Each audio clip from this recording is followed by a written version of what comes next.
والله إن هذا المقطع أهم مقطع سأصوره في حياتي. إذا وصلك هذا المقطع من بين مليارات الأشخاص فوالله ما هي صدفة، ربما هذا المقطع سيغير حياتك. إن شاركت فأنت مأجور، وإن لم تفعل فأنت معذور. اسمع هذه القصة.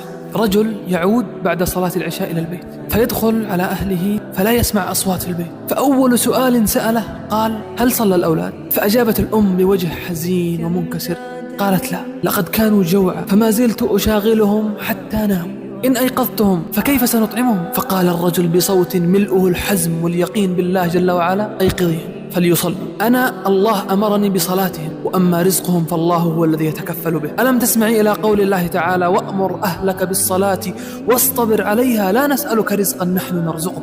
فقاموا وصلوا، فلما فرغوا من الصلاة فجأة إذ بالباب يدق، فتح الرجل إذ به يجد رجلا غنيا وبيده صحن مليء بالطعام، فقال له: ما بك؟ ما هذا؟ قال: لقد كان عندي ضيف فكنت أتبادل أنا وهو الحديث فاختلفنا في شيء فقام ولم يتعشى، فأخذت الطعام وقلت سأعطيه عند أول شخص تقف رجلي أمامه، فوالله ما أحسست بنفسي إلا أمام بيتي، فهذا من نصيب.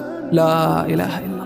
يا أخوان، تعرفون أن الصلاة أمرها ما هي سهل. عندما علمت أنا بردة فعل الصحابة عندما فرضت الصلاة، أقسم بالله أنها قشعريرة يا أخوان. تخيل جميع الشرائع تنزل من السماء إلى الأرض إلا الصلاة، فإن الله جل وعلا أمر محمدا صلى الله عليه وسلم أن يصعد إلى أعالي الكون. تخيل، اخترق الفضاء واخترق السبع الرقاع السماوات، ثم اطلع على بعض الملكوت والعظمة، اطلع على سدرة المنتهى، أشياء عظيمة، كل ذلك لكي تفرض عليه الصلاة، لكي تعلم أمة محمد أن الصلاة عظيمة. عندما فرضت الصلاة ماذا قال الصحابة؟ قالوا: قضيت الحاجات، قضيت الحاجات، قضيت الحاجات.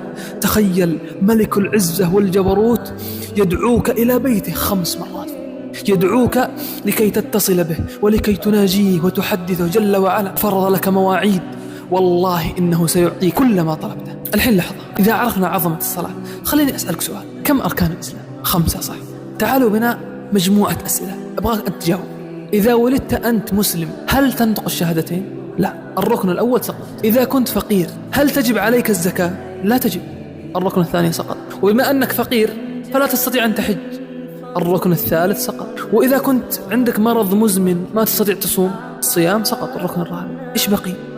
هذه 4 من أركان الإسلام ال5 كلها سقطت، بقي الصلاة. أسألك سؤال: إذا كنت مريض ما تستطيع تقوم هل تسقط عليك الصلاة؟ أبدا، صلي وأنت جالس. ما تستطيع تجلس، صلي وأنت في الأرض. إذا ما وجدت ماء تيمم. إذا كنت في معركة روحك ستزهق هل تسقط الصلاة؟ أبدا، صلي صلاة الخوف. حتى غير مسموح أنك تأخرها عن وقت